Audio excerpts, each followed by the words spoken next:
Folks, thanks a lot for the 80,000 subscribers. You guys are awesome. But we're not stopping here. Let's push it, folks, to 100,000 subscribers. So give that support to the channel and subscribe and hit that like button down below to reach our goal of 153 likes. And now let's go for it. The story begins with a severely wounded commoner opening his eyes, delivered into the hands of his enemies who laugh around him with disdain for his humiliation. The foe in front, before ending the man's life, grants him the opportunity to cast one last spell. The injured man struggles to seize the chance, but all he manages is to invoke a weak magic that dissipates before reaching the target. Faced with this, the enemy recites a phrase from the father of magic, William Bordeaux. The most important thing for a mage is their lineage, talent, and effort. Then he adds that a commoner like him could never become a mage through effort alone, as he lacks talent and lineage, and finally casts a fire spell that sets the commoner ablaze. However, instead of screaming in despair, the commoner is enchanted by the fantastic magic that talented noble just cast, and even though the flames are painful, he sees beauty in it and would love to learn to do the same. Thus, while he admires the spell around him, the fire turns his body into ashes and takes his life away. Next, a baby awakens before several servants, with the consciousness of the commoner who had just died. Not knowing where he is or who those people are, he thinks to defend himself with a fireball, believing them to be giants. Then, moving his tiny hands, he invokes a magic that explodes inside the tower where he is. In the surroundings of the castle, the population celebrates the birth of the 7th prince of the Saloum Kingdom, named Lloyd, who on his first day of life already leaves the servants in awe with his strange talent. Several years later, the kingdom of Saloum seems at peace and anticipating the growth of the new leader of the nation, while inside the castle, the servants search for the young prince among the enormous corridors. However, the boy manages to evade the servants and tries to run away, until he encounters 2 men on the way and asks them not to tell the maids where he is. The men accept the request and invite young Lloyd to go hunting, since that is a worthy pastime for royalty, but the child only wants to play hide and seek. One of the men questions whether it's worth focusing so much on a boy who's out of the fight for the throne, but the more experienced man reminds that Lloyd started speaking within a few days of birth, has always been reading magic books instead of coloring books, refused breast milk as a form of chivalry, and furthermore, the man believes Lloyd to be the reincarnation of William Bordeaux, the father of magic. Meanwhile, Lloyd himself agrees that he reincarnated, but points out that in his past life, he was just an ordinary guy from the city of Salome. He has no idea why he still has his old memories or why he was reborn as a noble of the royal family, since he never cared about titles and glories. Since his past life, his true obsession was to explore and study magic.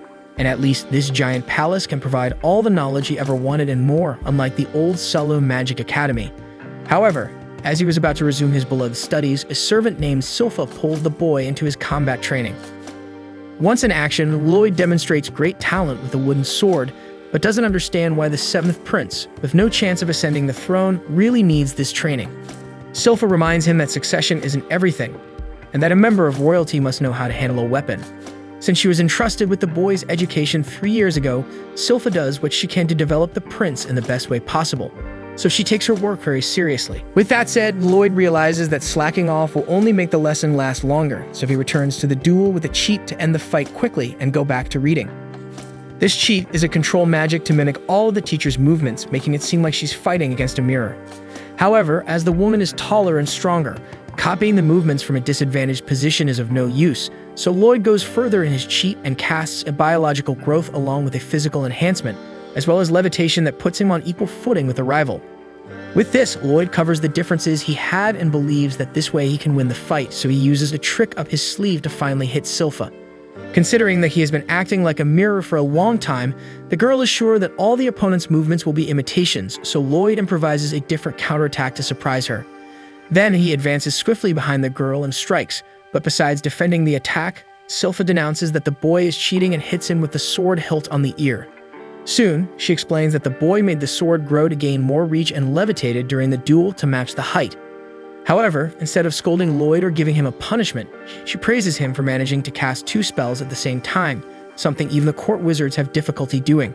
Spinning him in the air like a stuffed animal, she asks the young man not to rush too much to evolve, while Lloyd reflects that he was actually using 4 spells at the same time, but prefers to keep quiet about it. In addition to keeping silent about his real power, Lloyd sneaks through the palace at night to check if a rumor he had always heard about a forbidden library in the basement is true. Using an invisibility spell, he approaches a guard who confirms the existence of this library while warning his companion not to let his guard down, as in this forbidden place there is a magic that could shake the kingdom, as well as a dangerous demon that was sealed inside. Excited with the information, Lloyd descends the stairs while a guard assures that no bandit is capable of breaking their security, and even if they do, 10 mages use their strongest magic to seal the entrance, creating an unbreakable barrier. With that said, Lloyd destroys the seal as if it were nothing, and is amazed to have lived 10 years in that place without knowing that there was such an incredible hidden section. Without a second thought, he explores the library like a child in an amusement park, planning to reconstruct the entrance seal when he leaves until a strange creature emerges from within a book and is impressed by a kid finally breaking through the magical barrier. The monster introduces himself as Grimoire, the demon of the forbidden book, while Lloyd responds with his name as well. The demon wishes for the boy to break his seal, but Lloyd ponders if that's the right thing to do. Grimoire points out that his seal is bound to break any moment now due to its age, and furthermore, he can reward the child with however much gold he desires. However, Lloyd approaches one of those supposed gold coins and discovers it's a low-level creation magic, leaving the demon incredulous that he's been unmasked by a child. Moreover, Lloyd corners the creature and asserts that he will actually put its seal back, as his study of magic is based on the libraries of this realm, and letting a demon loose could jeopardize everything. Grimoire argues that the guys who sealed him were from centuries past, and therefore he harbors no grudge against anyone in the present, but the kid isn't buying it. So Grimoire promises to teach him about ancient magics from hundreds of years ago, and thus he captures the young one's attention. With that, Grimoire assumes a more innocent form and praises the child, stating he has great talent for magic, though this triggers Lloyd's past life memory, where the mysterious mage claimed he had no talent or lineage. Still, Lloyd agrees with Grimoire and even adds that he has a much more privileged background than commoners, making the demon pretend to agree while internally wanting to bury his face in the ground. Soon the seventh prince breaks the seal of the demon from the forbidden book, who can't believe the kid fell for such a silly trick. Then Lloyd asks when they will start the lessons on ancient magic, and Grimoire casts the dark shot spell on him, asking if he had time to learn. Convinced the kid had met his end, Grimoire wonders what to do next. However, Lloyd emerges unscathed with a magical shield around him, impressed by the exotic design of the spell cast. Innocently, he asks if the demon could teach another power besides that, but Grimoire is inclined to end the game, so he casts several dark shots at the magical shield, yet none of them damage the barrier. Seeing the spells exploding on the barrier, Lloyd can't contain his curiosity and brings a piece inside to observe and try to learn how it works. The boy's finger turns raw with mana density, but he licks the scraped finger as if it were cotton candy and asks the demon to send the next lesson. Grimoire goes wild and assumes a transformation that allows him to conjure the spiral dark shot. When the magic hits the barrier, Lloyd takes the opportunity to analyze that the fusion of two enchantments is a special type of magic that only two-mouthed demons can cast, as if it were a more advanced stage of the normal dark shot. Despite admiring the spell, he wasn't even able to scratch Lloyd's magical shield, and with that, Grimoire simply can't believe his most powerful magic is useless against this barrier. Lloyd ignores the demon's frustration and comments that he must have been very excited to learn that spell, memorizing the formula and controlling the mana flow as if it were the most fun thing in the world. At this point, Grimoire doesn't even know how to react to this crazy kid anymore, so he tries to flee out of fear of the worst happening. However, Lloyd had extended his barrier to the limits of the library to protect the entrance to the castle, so the demon loses his last card and at least tries to convince the child he wasn't trying to escape. Lloyd believes the demon's word and explains that actually he did something so dangerous in the past that since then, he decided to take precautions and isolate the environments where things could get heated. Grimoire loses patience again with this story and threatens the prince again, but Lloyd isn't up for defending against another dark shot. This time he wants to see an ancient defensive magic, and so he summons the impetuous fireball for the demon to defend against. Despite the boy's good intention, Grimoire almost turns into roasted goat in the entirely devastated library, and Lloyd asks why he didn't defend himself. Next, the prince uses his magic to restore the entire place from the total ruin his fireball caused, and all Grimoire wants to know is who this snotty kid really is. The demon sucks up to the child to clean his slate, and Lloyd returns the compliments innocently. Then Lloyd points out that demons cannot die through magic, but he would love to test how far one of them can endure. With that, Grimoire backs off for good and swears loyalty to the kid, offering himself as a familiar. Lloyd accepts the proposal, but as the demon attracts too much attention with his demon dog carcass, he transforms into a mini demon to win Lloyd over with cuteness, since he couldn't in the exchange. The boy asks the demon to get inside his clothes, and Grimoire sees this as a chance to cling to his body and control his mind, but the boy's mana was so insane that the demon knew touching a finger to that grotesque mass was signing his own death warrant, so he backs off and decides to be nice for now, asking Lloyd to call him Grim. With everything settled, the seventh prince can finally return to reading his books in peace. Sometime later, inside the castle, the Saloon Kingdom, a member of the royal family is carefully groomed by his servants, and clad in his royal attire, he strides through one of the mansion's halls past his bowing attendants until he enters the library, where Lloyd was engrossed in his numerous books on magic. Grim asks what to do in the presence of such a stranger, so the little boy asks him to hide. Soon, upon seeing who it was, Lloyd becomes excited at Albert's arrival. Together, they head down to the training field, and Albert showcases his new magic skills, hitting a target dead-on with his fire spell, leaving everyone around impressed with the lad's accuracy. While Lloyd applauds the performance, Grim asks if this is indeed the second prince, and Lloyd confirms it, adding that he has a great physique and is very intelligent to the point where they say he'll be the next king of Salem. Albert has authority to access all the castle's facilities, and sometimes invites Lloyd to explore the surroundings with him. As it's one of the rare opportunities to do magic in the castle, the boy is grateful for the invitations, like this one, for example. Soon it's Lloyd's turn to showcase his magic skills, but as he doesn't want to draw attention to the point of being dragged into the succession to the throne, he thinks about purposefully curving the fireball to just graze the target, making everyone think he lacks talent. Sure enough, the seventh prince casts a spell for each target, and in all of them, the result is the same, never hitting the targets head-on. In response, people applaud, but a nobleman scoffs at the fact that the child can only manage to graze them all, while Grim wonders if the man knows how difficult it is to do all that on purpose. Next, Lloyd decides to add rotation to the fireballs, saving mana and making the trajectory more stable. However, before the presentation, Albert bids farewell to his brother for a short break, but everyone present leaves with the second prince. Instead of being offended, Lloyd celebrates having the shooting gallery all to himself because he's eager to test his new powers, like the double enchantment trick he learned from the Grimoire. Grim warns that this technique is exclusive to demons because if a human messes with it, they might end up getting a second mouth for free. In this case, seemingly casually, Lloyd absorbs Grim into his body and manifests him in his own hand, leaving the demon outraged. Nevertheless, Lloyd asks him to cast the impetuous fireball, and the goat boasts since advanced magic is a piece of cake for him. However, a whirlwind of random spells mixes in the body shared by the two, and after a carnival of auditory and visual hallucinations, Grim seems to have returned from a trip. Reflecting on what happened, Lloyd remembers that they've just experienced a spell stack, which is a technique of mixing enchantments from various spells to reduce their activation time. Apparently, the boy was invoking 100 spells at the same time, and this caused a combustion. With this, Grim freaks out and comments that it's right to use 2 or 3 at most, but the child thinks that the invocation will still be too slow. To correct this problem, Lloyd borrows the demon's mouth to recite 2 advanced enchantments at once, controlling his speech.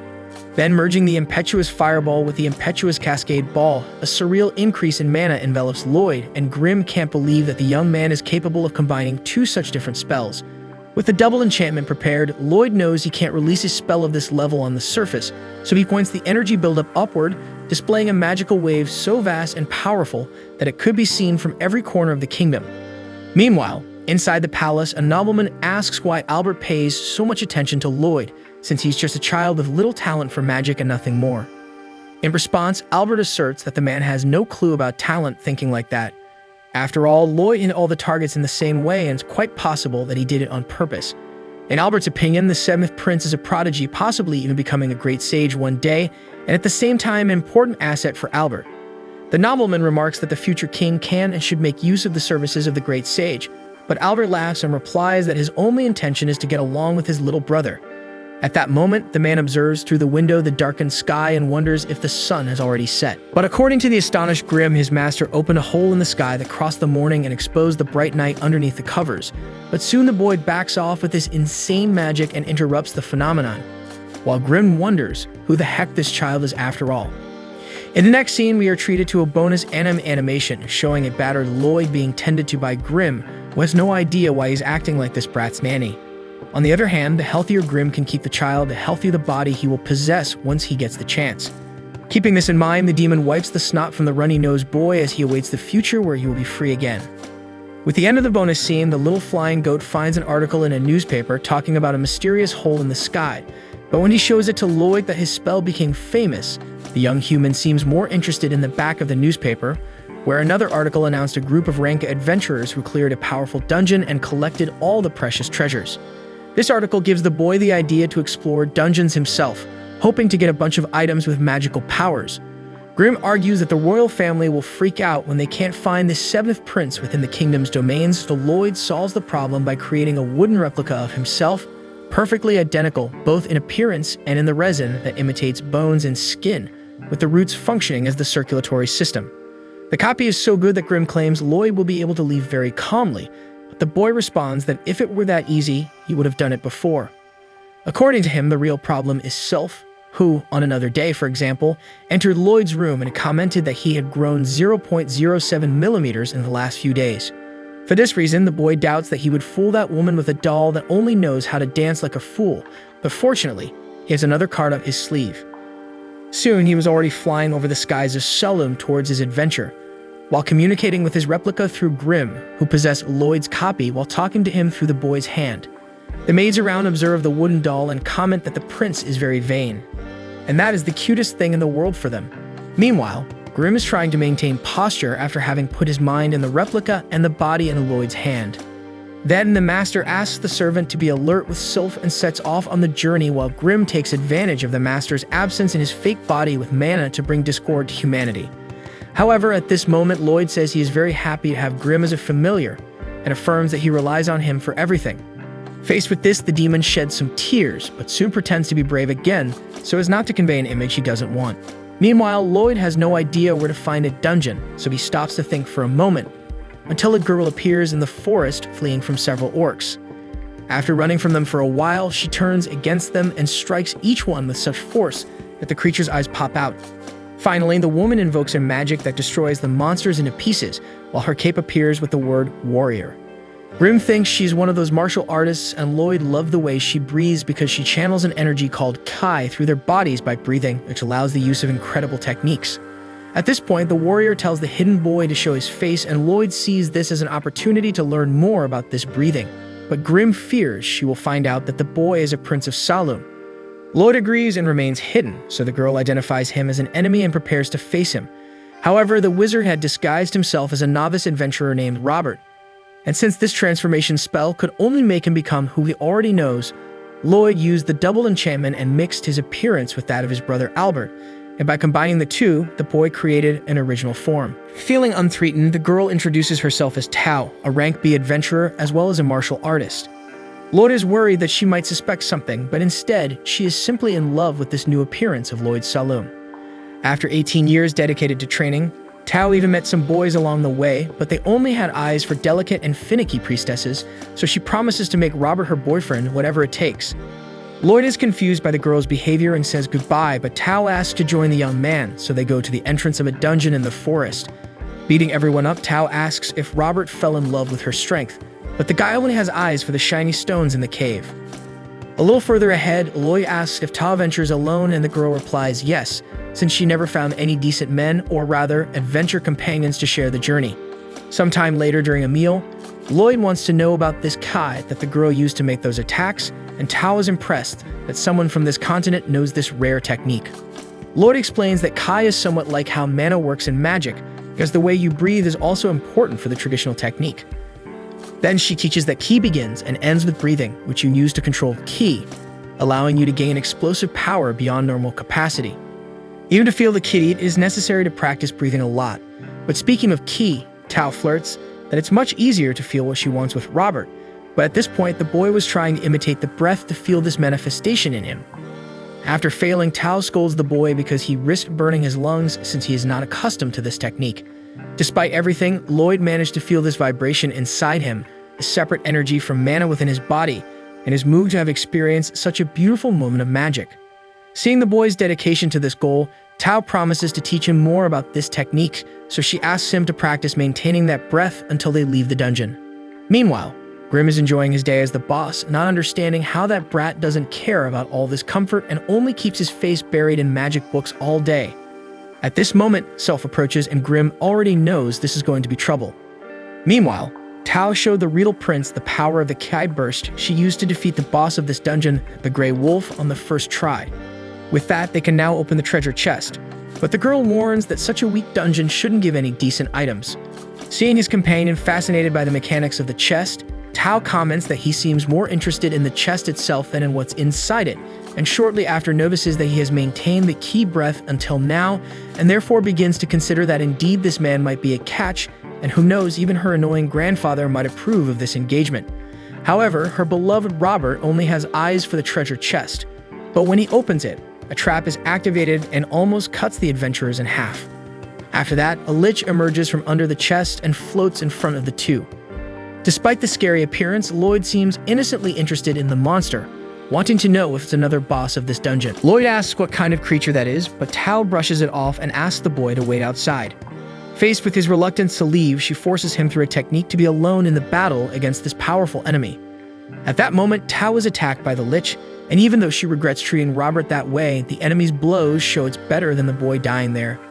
Tao even breaks the lich's magic, but she has no idea why such a strong monster is in such a low-level dungeon, where even A-rank adventurers have difficulty with it. Meanwhile, Lloyd stands with his arms crossed, frustrated for not learning more about Kai. So he summons a shield that plows through the monsters in front until he manages to break free from Tao's technique.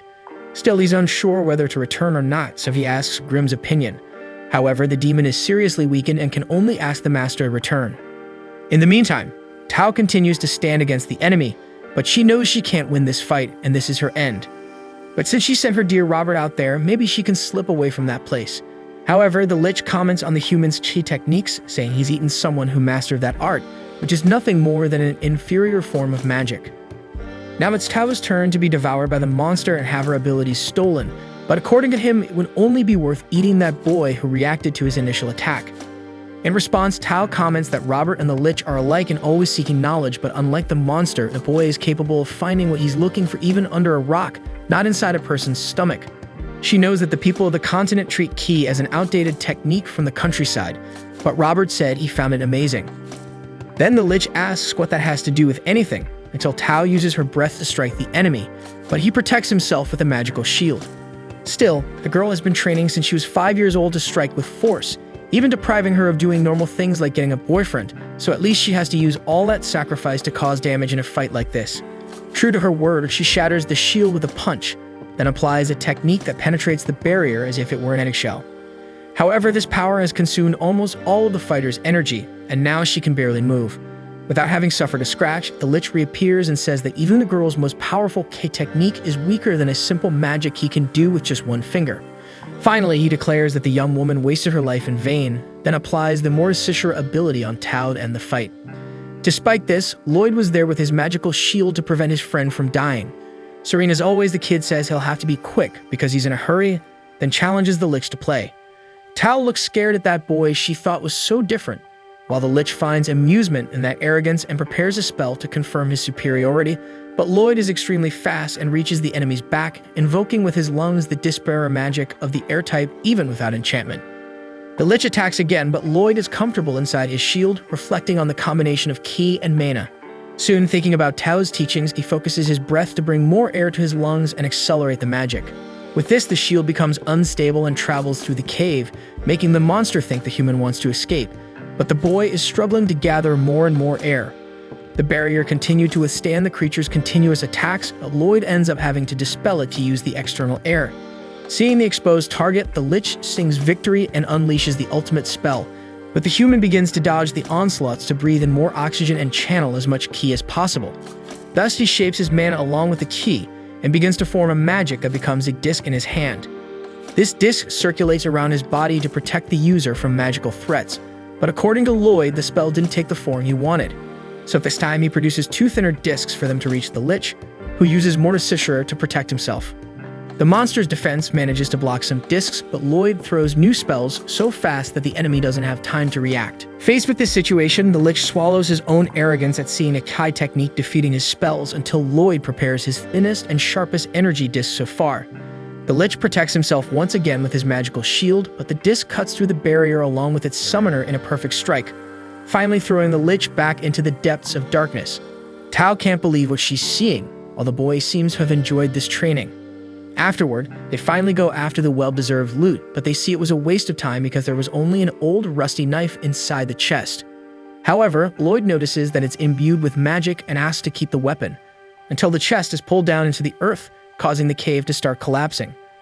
Thus, Lloyd realizes that the treasure is the core that sustains each dungeon, and evaluating the mechanism that feeds all these dungeons, the kid gets excited as the cave is coming down, which makes Tao more and more desperate. Finally, he grabs the chest he wanted so much, and they both get out of there.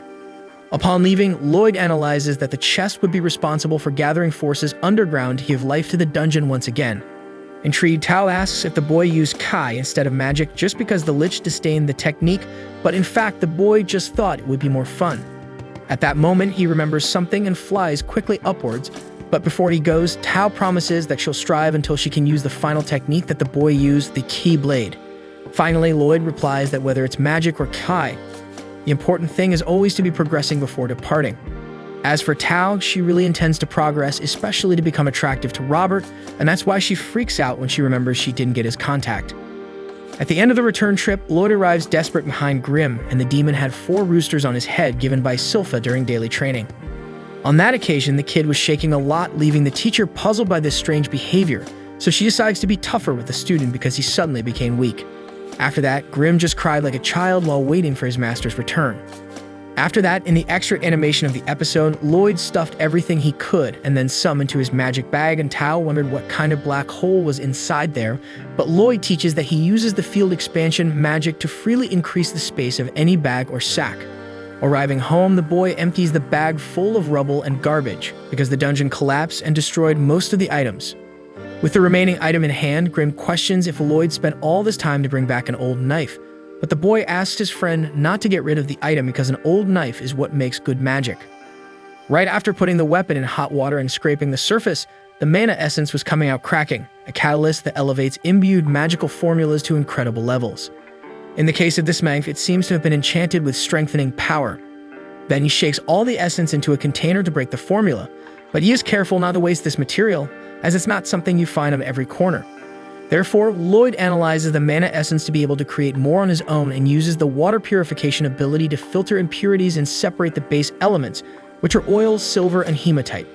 Grim comments that hematite is made from monster core powder, but Lloyd thinks he can make a workaround with the dungeon core. Now he's just missing oil, silver, and a bunch of weapons. So the playboy goes to his father and asks for that cool contribution. The old man asks if it wouldn't be better to give it in gold, but Lloyd really needs silver, and the king is delighted with his boy's humility. So with the material in hand, the human and the demon gather in a secluded and dark room to get down to business. The next day, things started to return to normal, and Silpha was recognizing her apprentice again in sword fighting. When using the sprint, Lloyd runs under the girl's skirt, but she's faster than that and dodges the attack. Then he summons a magic that impresses the tutor, but it only served as cover for Silpha to hide and end the fight with another victory on her account. After training, Lloyd doesn't think it's fair to win the oil, since the deal was to get the substance if he hit the teacher once, but just seeing that the boy is no longer yesterday's scaredy cat, Silpha is already satisfied with today's training. Watching from the sidelines, Grim is upset that he didn't beat the maid, while she reflects that Lloyd could be the leader of the knights when he grows up, since he's mastering both swordplay and magic. So the boy says goodbye and returns with the oil in hand. Now only the weapons were missing to complete the formula, so Lloyd goes to his brother Albert to sort this out. Albert thought the youngest would ask for candy or a Hot Wheels track, but is happy to see the child's love for magic. So he asks his guards who wants to have their weapons strengthened by his little brother. Everyone hands over the equipment to demonstrate loyalty, but the soldiers are crying for fear of losing their sword to a 10-year-old playing enchantment. In the meantime, once again, Grim keeps an eye behind the scenes. With everything in hand, Lloyd activates the automatic assistant on his clone, while the demon motivates the group to create the strongest weapons in the kingdom. Therefore, Lloyd appeals by drawing 3 layers of enchantment on a single sword, in addition to applying elasticity enhancement and several other formulas wherever there's a little space left. However, the seal can't handle so much magic and ends up bursting the sword, so the young mage tries to go easier to not throw the whole formula in the trash. In this back and forth of swords, Lloyd was spending one after another until he managed to enhance 50 out of 120. Upon returning to Albert, he regrets breaking 70, but in fact he had managed 80, only he broke 10 more trying to cram a lot of magic into them. Analyzing the armaments, Albert recalls that the success rate of a first-rate enchanter is only 10%, so his brother did an unbelievable job. Suddenly, he notices one particular sword among the others, while his soldiers plan to pretend that their swords got better by not believing that the enchantment worked, until one of their swords cut the scabbard in half when sheathed. At that moment, Albert draws his treasure and Lloyd is eager to see his creations in action, so the second prince calls the youngest to hunt a monster. So early the next morning, the nobles traverse through the city of Saloum, while the newsboy, accompanied by man's best friend, organizes the shelves of his newspaper stand to start another day of service. As they cross the gates, servants work in the vast wheat fields surrounding the kingdom until Lloyd wakes from his slumber and is alerted by his brother that their destination is near. Guiding the carriage, Silpha explains to the young prince that there are probably no monsters in the middle of this forest, but rather in the lake ahead, where they are headed. Lloyd is excited about this modest adventure, considering he rarely has permission to leave the castle, and it's also an opportunity to test the weapons he himself created. Inside, Albert comments that Silpha never takes her eyes off the little prince, and she responds that she feels grateful to personally accompany her student and master. However, Albert questions if there is a feeling beyond just protection, and the girl responds this time by showing the blade of her sword instead of sweet words. At that moment, she notices the presence of an ambush of kobolds that soon attacks the carriage, so the soldiers hurry to protect the nobles. Inside Lloyd's cloak, Grimm comments that the boy surely already knew about it, and indeed he had used his presence detection that Tao taught him with the key technique, an ability that allows him to sense everything around him all the time. In the midst of battle, the soldiers of Saloum tear the kobolds apart as if they were made of paper, which fills the young hare with pride in his works of art.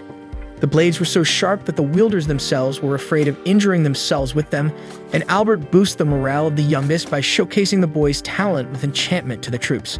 Silpha also recognizes the boy's gift amidst her pile of monsters, even though she didn't receive any bonuses on her equipment. Suddenly, a kobold attacks the child by surprise, but Tao appears again to end the threat with a punch. Sensing the presence of a hunk, or rather, monsters, she came running to save the day. Lloyd almost talks to her as if she were still Robert, but manages to hold back, so Tao approaches curious about the fact that the kid uses key breathing. Looking at the boy's face, she was sure it was Robert himself in front of her, until Silpha interrupts the intimate way the girl is treating the seventh prince of Saloum. Tao warns that her key technique cannot be underestimated, so the two create friction right there until Albert minimizes the situation by calling the fighter to accompany the carriage to the shores of the lake ahead. As night falls, the expedition unit sets up a camp for the troops, and soon Albert introduces himself to Tao as the second prince of the kingdom of Saloum. Upon discovering that he is a noble, the girl apologizes for having acted that way earlier while secretly drooling over the young man. According to her, Albert even looks like Robert, but surely he's not the hunk she felt the presence of. Meanwhile, Lloyd tries to stay hidden, and Grimm advises him not to stop his key breathing to avoid arousing more suspicions, so he decides to wait in his tent until the monster appears. Inside, Silpha shares the lodging with the prince to keep him protected, but the kid thinks he can handle himself alone. Faced with the bad response, Silpha shows with a leg lock who's in charge there, until Tao enters the tent out of nowhere and protests upon seeing the servants subduing the poor child. Then, Silpha tries to hit the intruder with a knife, claiming to have sensed the presence of an idiot, and she immediately tells Tao to stop with that inappropriate look at Prince Lloyd as the fighter denies the accusation loudly. As for the boy himself, he moves away from the confusion and feels that this way he will be more trapped than inside the castle. A little further ahead, Albert enjoys a coffee in the night breeze and comments that his little brother is breaking hearts. After all, Silpha has changed a lot since she started taking care of the youngest, and she looks at him as if the boy were already a grown man. However, Albert advises the kid to be careful with the relationships that may come ahead, because those two there seem a bit out of the ordinary, for example. Speaking of which, noticing a bunch of guys around rooting for the fight, the girls shake up the soldiers, making Lloyd agree with his brother's observation about the sanity of the duo. Then, Tao mentions that she was hired to repair an ancient temple that can be seen on top of a nearby hill, making Silpha ask why she doesn't go do her job right away. But before the discussion resumes, Albert comments that it's dangerous to go up there without help, so he invites Tao to spend the night there and continue the journey the next day. However, a huge creature disrupts the plans of the second prince by appearing in the camp, leaving everyone on alert except Lloyd, who is happy to have finally found a decent monster. In the bonus animation of this episode, Lloyd enchants the kingdom's swords along with Grimm in his wooden copy. Drawing the symbols on the weapon, he breaks one blade after another until the clone finds Albert's sword and Grimm wants to leave it aside to avoid trouble. But Lloyd is sure that his brother left his sword there as a bonus. So he scribbles drawing after drawing, causing smoke on the weapon that reaches the point of exploding, but surprisingly it works out in the end. Soon everyone is positioned in front of the powerful wolf bear that terrorizes the camp, and Silpha tells the young prince to stay behind her. The boy is impressed by the speed of the beast, considering its absurd size, while Grim only has eyes for the mysterious temple Tao mentioned. Speaking of her, the fighter saves a soldier on the brink of death, and when the wolf was about to retaliate, the girl dodged in time.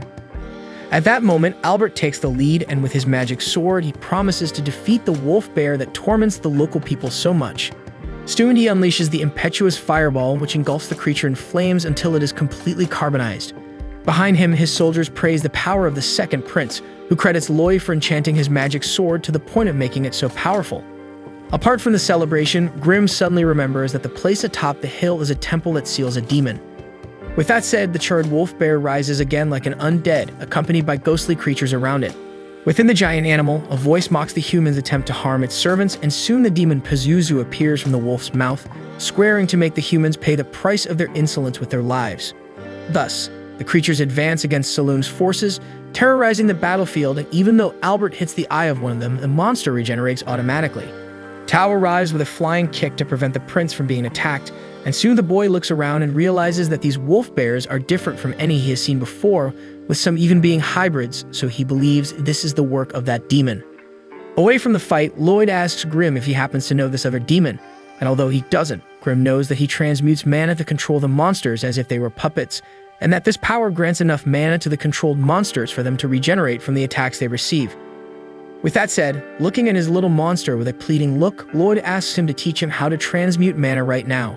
In the midst of the conflict, Silpha hopes Toe gets trampled by a giant beast, and Grim tries to convince the master that it's better to postpone the lesson for another day, but the boy isn't keen on waiting. Watching the war, Pazuzu admits that some humans there are even talented, but the rest are useless trash, like that kid and his nanny who are pretending to protect the brat out of fear. Upon hearing this, Silpha seems possessed by some deep feeling of hatred, and asking the prince for permission, she addresses Pazuzu, who continues to provoke her, saying that she would rather be his servant than the kid's. So Silpha questions if as his servant, she would be like that old bag where the demon is hidden, which only doesn't smell worse than the beast inside it. Finally, she announces that Pazuzu is polluting the Prince Lloyd's fresh air, and therefore he will have to die. At this, the demon laughs once more and reminds everyone that all wounded wolf bears heal instantly, so as long as his mana is channeled, his servants will be indestructible. And as for mana depletion, the humans shouldn't worry, because demons are practically a bunch of mana. At this moment, Silpha puts her hand on her face and Pazuzu comments that no one will save her now, so she responds that she's actually avoiding his foul breath. At that moment, the demon tries to grab the distracted Silpha and attacks, making Albert think it's the end for her, but she not only dodged, but also cut off each of the wolf's 4 legs. Pazuzu regenerates once again, but everyone notices that this regeneration has become slower for all wolf bears. Outside the Eye of the Storm, Grim teaches that transmuting mana is delicate work, because as Pazuzu did, mana was synchronized with the nature of the beasts, intensifying control over them. A good start for this is to put a color in your mana, then the shape and smell. Soon Lloyd had produced a pink flower with an incredible perfume, so he and Grim took a few seconds to savor the aroma of that work of art. Meanwhile, Silpha flays Pazuzu with her left arm on his back, and on top of that, she asked for one of the soldiers' enchanted swords to end the show. Pazuzu begins to realize that things are getting serious, and so far he hasn't found any opening in her defense, which now, to make matters worse, possesses a more powerful weapon. Faced with this, the demon confesses that he became interested in this kid that such a powerful nanny strives to protect, so he plans to cut him open to examine his body until he realizes that he was just a pile of flesh and that his effort was futile from the beginning. While making these threats, Pazuzu spun at an extraordinary speed around the woman until he found an opening to bite her. After the blow, Pazuzu boasts of having managed to provoke the enemy's inattention, but Silpha had only hitched a ride with the wolf to get to the demon's side.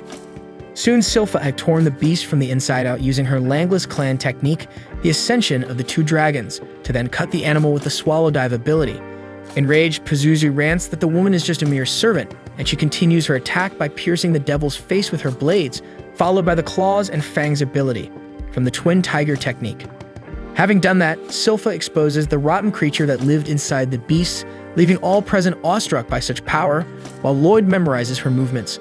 Thus, Silpha laughs at the fact that the demon thought he would touch her master, and shows that the only thing he'll get from the master is the chill of the blade enchanted by him. As Lloyd continues playing with his mana flower as if nothing was happening, Silpha demands that Pazuzu surrender, but he laughs in the woman's face as he exhales a mist that envelops the surroundings.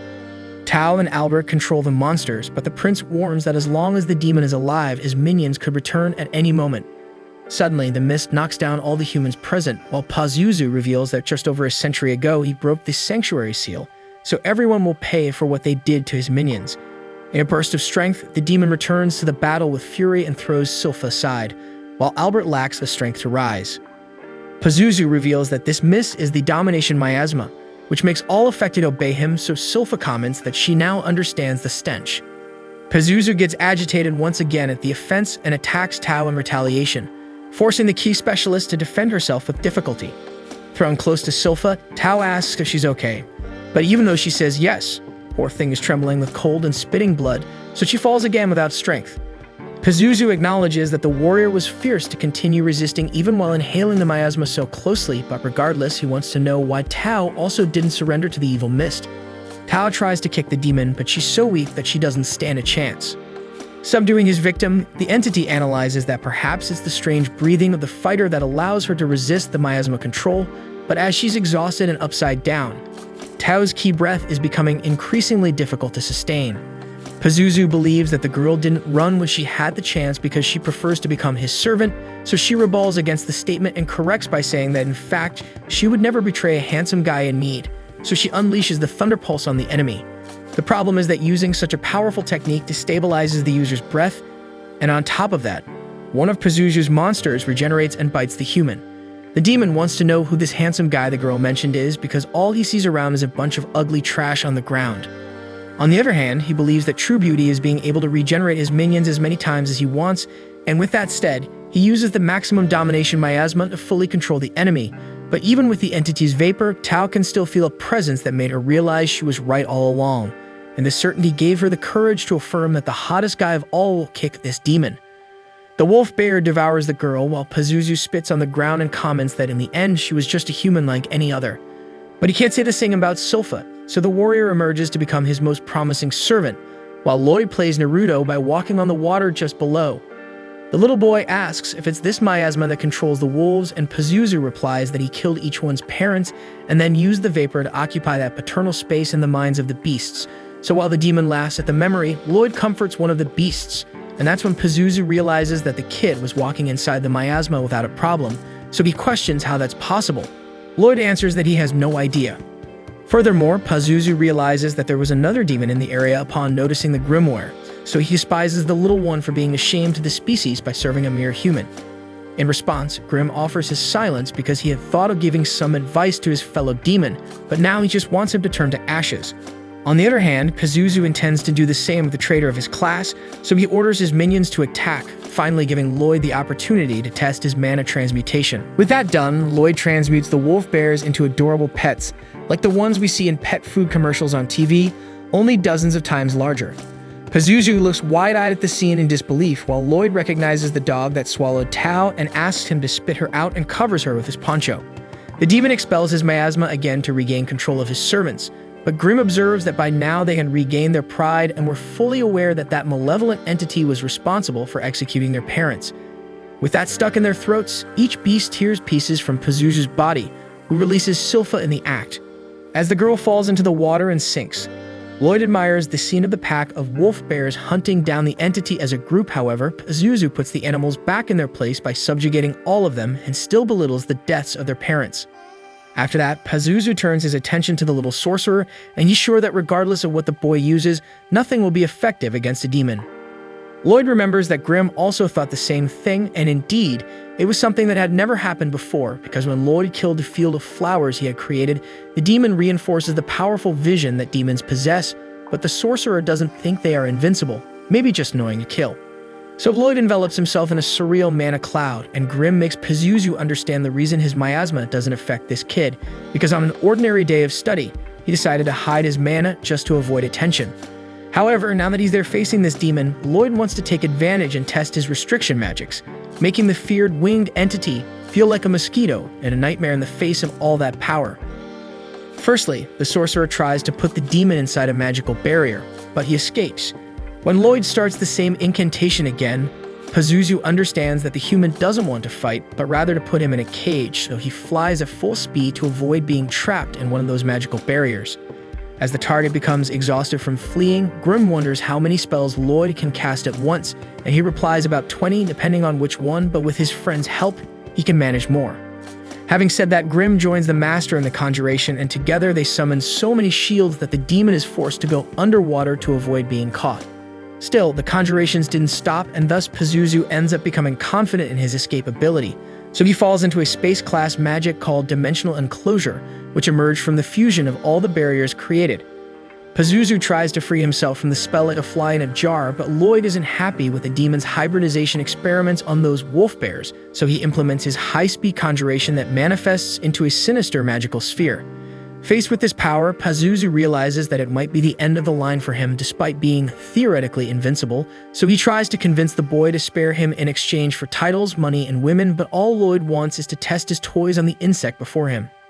Next, Lloyd combines the blazing inferno with the raging tempest, a seismic ground, and the raging storm, multiplying by 100 the union between the four elements, then unleashes against the enemy all this unprecedented magical fury, accumulating about 240 spells per minute. Watching the spectacle, Lloyd is so enchanted by those colors that he decides to keep the show going for half an hour. However, the little guy gets tired along the way and unplugs the spell after 5 minutes, then quickly asks if there's still anyone inside, but Pazuzu looks like a charred eggplant and unfortunately can't respond. As for that talk of being immortal, Grim explains that the spells affect demons just as light and sound affect humans, but given the intensity of stress applied to the poor guy inside, it seems that's what happens. With difficulty, Pazuzu mumbles that he spent a century in anguish, creating those monsters to dominate the world, only for everything to collapse like a house of cards before his charred eggplant eyes. Right at that moment, the rest of the people start waking up, so Lloyd remembers that he needs to come up with a story to explain what happened. As Pazuzu slowly disintegrates, Grim explains that there's an advantage in relinquishing one's own ego to follow such a self-assured leader who enjoys doing the things he loves, and that's why Lloyd attracts so many people around him. However, realizing that this shouldn't be a demon's speech, Grim asserts that this isn't his case because all he desires is vengeance against his enslaver, so Pazuzu laughs and understands that he lost because he didn't have enough fun, then hands over his ambition to the grimoire, granting him extra mana to achieve his diabolical revenge. Downstairs, Lloyd explains that a wizard named Robert showed up and saved everyone, and Toe goes crazy wanting to know where her beloved little Robert is.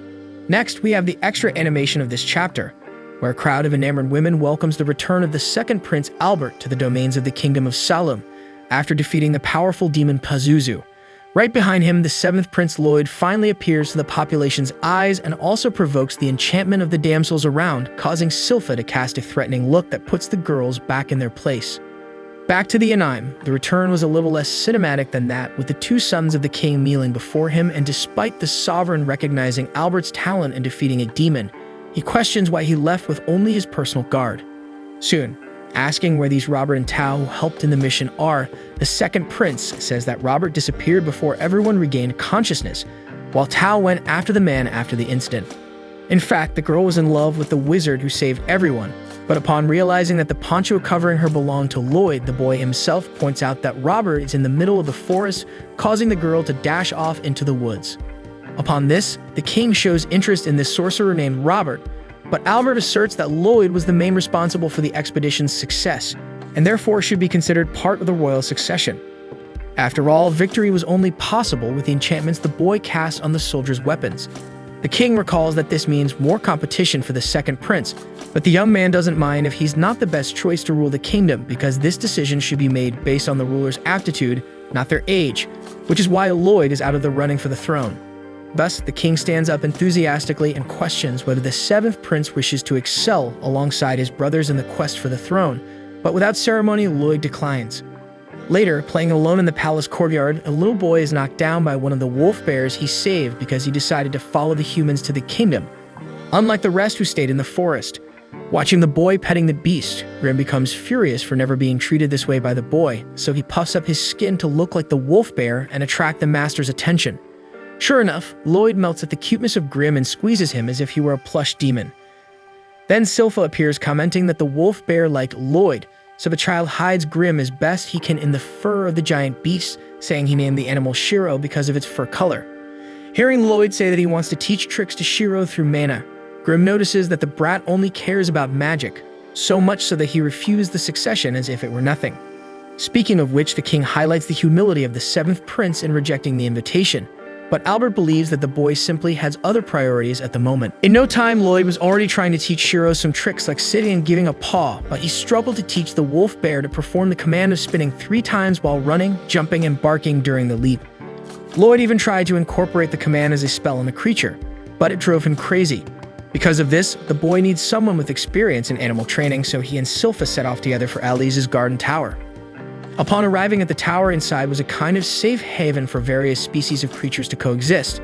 Everything belongs to Elise de Saloum, the 6th princess of Saloum, who is 3 years older than Lloyd. Speaking of her, the girl rushes down the stairs and rolls around with her little brother on the floor as if he were one of the animals in her private zoo, and even gives him a peck that knocks the youngest out. The maid heiress appears hastily due to the commotion and scolds Elias for kissing the boy whenever she sees him. The pink-haired girl justifies that her brother is too cute to resist, and then wants to know the reason for their visit with this dear wolf bear. Lloyd is impressed that the girl guessed the animal's breed right away, and she explains that it's instinct or maybe that thing others call mana. Hearing the princess's ignorance about mana, Silpha suggests they leave because she doesn't think Elise would be capable of instructing Shiro. To test if dealing with her sister will really be worth it, Lloyd asks her to summon one of her animals, but the girl had already done so by bringing Leru, a smaller Fenrir she takes care of. Lloyd admires the ability of this higher class of wolf bear to pierce his presence detection, but what's even more incredible is not knowing when Elise gave the command for the Fenrir to steal Silpha's hairband without being caught, which means that her mistress issues complex commands without giving any hints. Crazy about this talent, Lloyd asks his sister to teach him, and to his delight, Elise warns that she won't spill the beans so easily. Fixated on challenges, he listens closely as Princess Saloum reveals that the key to training is love. So while the 3 guests look foolish, Elise dances through the grass and lectures on the importance of loving to understand any monster, and upon hearing her mistress say this with such enthusiasm, all the animals hug her at the same time, proving the trainer's point. Eris tells Lloyd to throw in the towel because Elise has an animal magnetism that no one else has. However, the big animal lover is offended by this rudeness, insisting that anyone can learn it just by feeling it and letting the feeling flow. With that said, the trainer throws her pets to encourage this affection in the 2 servants, and Lloyd tries to give a little demonstration and focuses his attention, attracting several animals around him in harmony for the first time. This discovery finally made the little boy awaken to true love, and it is with Silpha that he enjoys his first steps of passion, nurturing a bond between his chubby face and his teacher's ample bosom.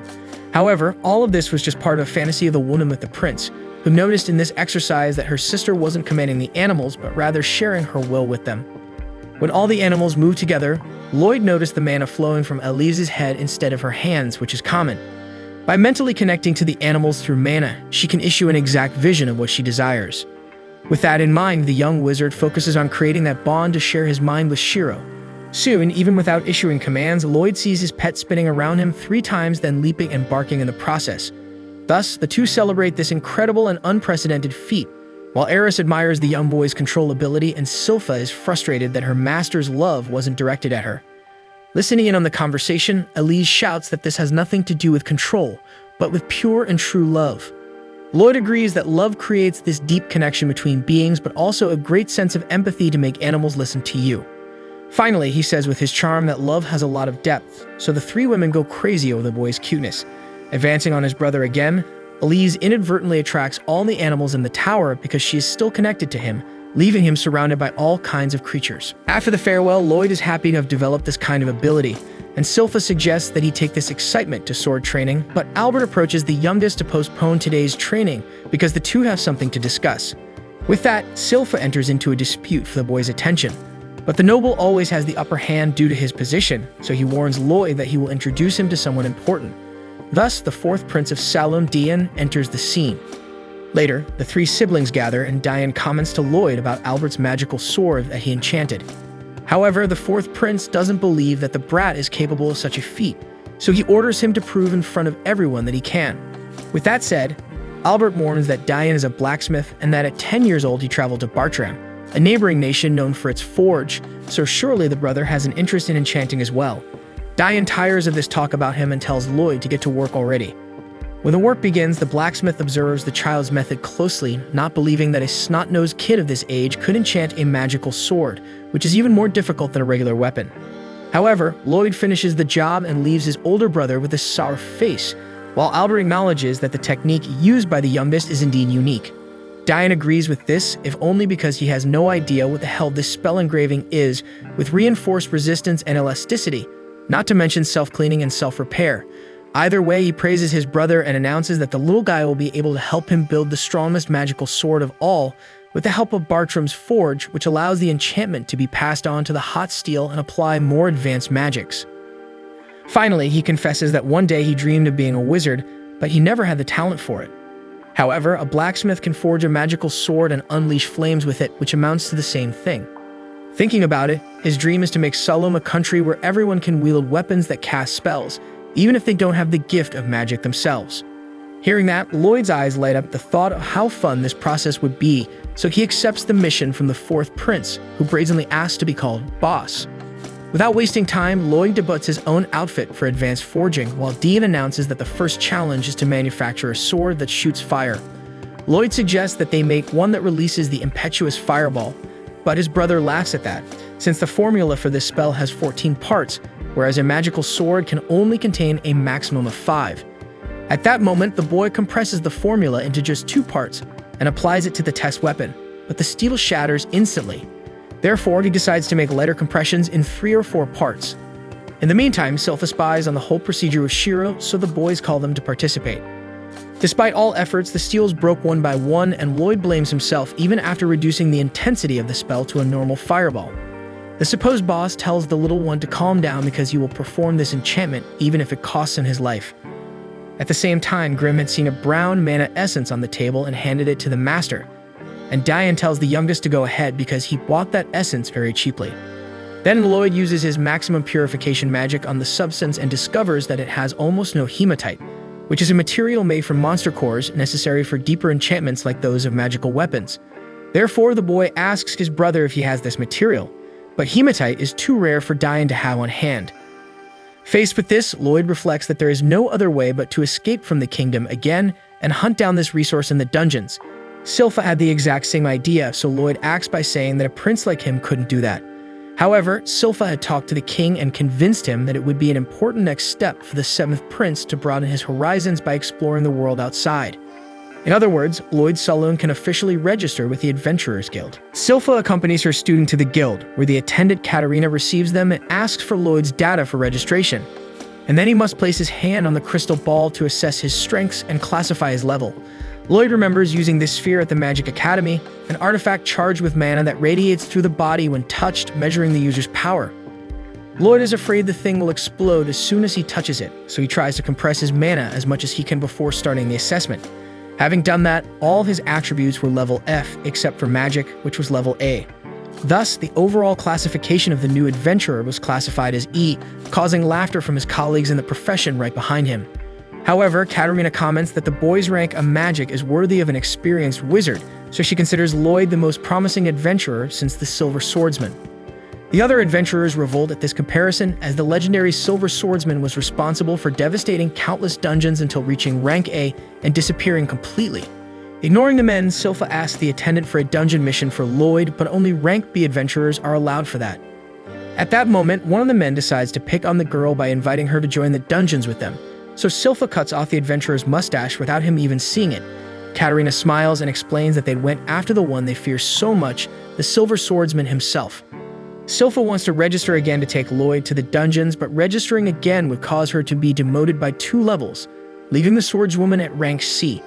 But Tao emerges from the ashes to save the day for her beloved Lloyd, although Silpha thought she only had eyes for this robber guy.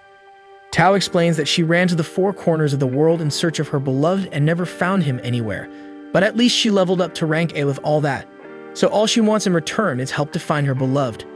Then Silpha decides to move on, and looking at the job board, she notices that the Assassin Guild, her old enemies, were being hunted. Soon the trio was adventuring in the dungeons in search of hematite until at some point they came face to face with a reward chest. Meanwhile, in the kingdom, Albert reminds Diane that a war is approaching and maybe they won't have time to carry out this enchantment plan, but Dan asks for time to do what he can to help, so the second prince asks him to continue his research if he wants. Luckily for the two, Lloyd doesn't take long to arrive with the much desired resource, and soon they could explore this material and manufacture the Dillard, which releases an impetuous fireball when swung. At the end of the day, the young wizard was exhausted from all he had done today and relaxed until bedtime with his pets, until he felt a strange presence in the central garden, as if it were a hole in space. Down there, a mysterious figure seeks to remain hidden. Hey folks, if you're digging this anime and want to see more, drop a like down below and don't forget to subscribe to the channel. We need your support to hit 90,000 subscribers. Every subscription counts and helps us grow our community. Catch you in the next one.